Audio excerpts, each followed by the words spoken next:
Hey y'all, it's Brandon Renas here. Hope you're doing absolutely amazing.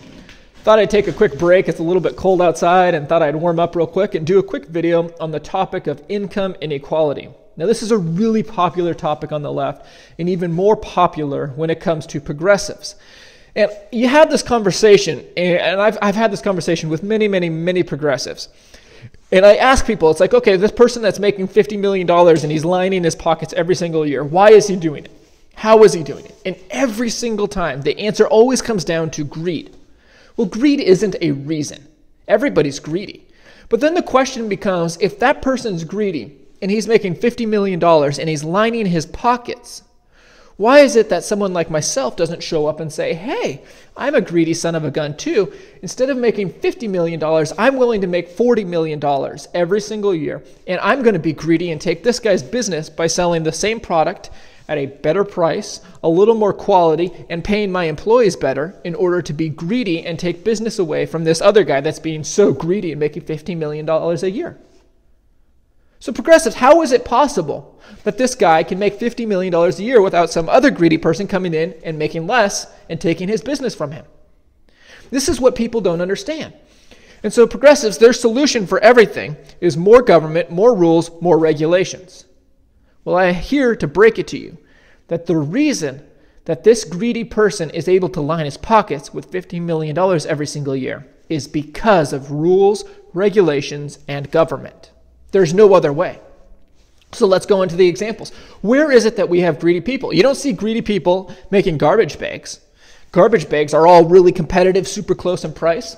You don't see greedy people when it comes to selling food. Food's always competitive, super close in price, lots of competition.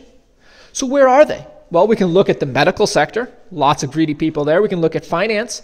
We can look at Wall Street. We can look at the big banks. All of these sectors have really greedy people lining their pockets. Okay, so how is that possible? Well, the answer is simple. There is very little competition in these sectors. The government has regulated and made rules and regulations to the point where people like myself can't get involved. If you actually want to start a brokerage company, it costs so many millions of dollars, takes so many years, that it's absurd. So the person who has the brokerage company has the competitive advantage on anybody that wants to join him, and they can line their pockets with your money while they're helping you invest, because the government has regulated the industry into a monopoly. But don't worry, progressives, your solution is to promote more rules, more regulations, but this time they're going to work, which by definition is insanity. So these guys that are super wealthy are not going to own the politicians. They're not going to be like, hey, bro, this is what we should do for rules and regulations. And your answer is, oh, no. What we're going to do is we're going to put in someone like Bernie Sanders. He's not going to take money from them. Yeah, that's true. He's not going to take money from them. But then these guys are going to go to some other country or some other place. If he starts taxing them at a higher percentage, these guys are going to go, well, screw that. I'm going to go to a place where I don't have to get taxed so bad. The problem is competition. You want competition. Look at TVs. Look at electronics. That is my go-to example all the time. Look at how cell phones improve every single year, and every single year they go down in price. Look at how TVs, they're incredible. We now have TVs that are the size of a credit card in thickness. They're incredible. Every single year they get nicer, bigger, fancier, clear, more definition, and for a cheaper price.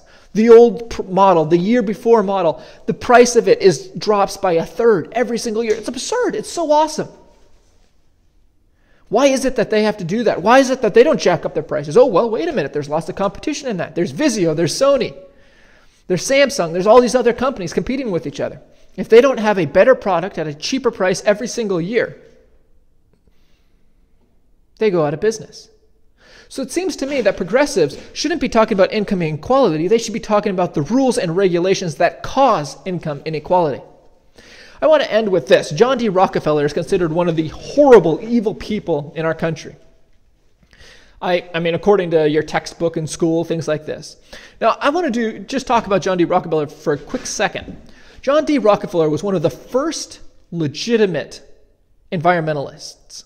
Why is he hated so much? John D. Rockefeller was arguably the wealthiest person in the history of the world. He wasn't arguably the richest person in the United States. That's not even an argument. He was the richest person in the United States. He makes Bill Gates look like he's poor. Think about that for a second.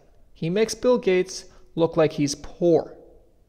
John D Rockefeller, every single year he was in business, you talk about wealth inequality. Look at the lowest man in his company and how much he made, and look at how much John D Rockefeller made. Every single year John D Rockefeller was in business, his quality went up, his price went down, his safety went up. Every single year he was in business.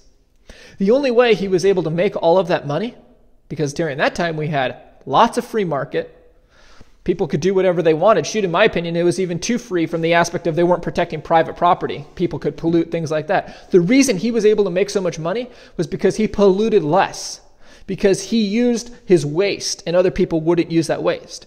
He was able to make that kind of money because he had such a great product that any business who wanted to get into the industry recognized, hey, we cannot make this product cheaper, more quality, or more efficient than John D. Rockefeller. So they didn't get into it. But he had to constantly make his quality better and cheaper and more efficient every single year, or else he had to worry about anybody jumping in and making money. Now that's the way we want wealth inequality. We want people to get wealthy by helping the poor and the middle class. That's how we want people getting wealthy, not by screwing the poor and the middle class. And when progressives are suggesting that we need to promote more rules and regulations to fix wealth inequality, you are helping the wealthy line their pockets by hurting the poor and the middle class. That's all I've got, guys. Have a great day. Peace out.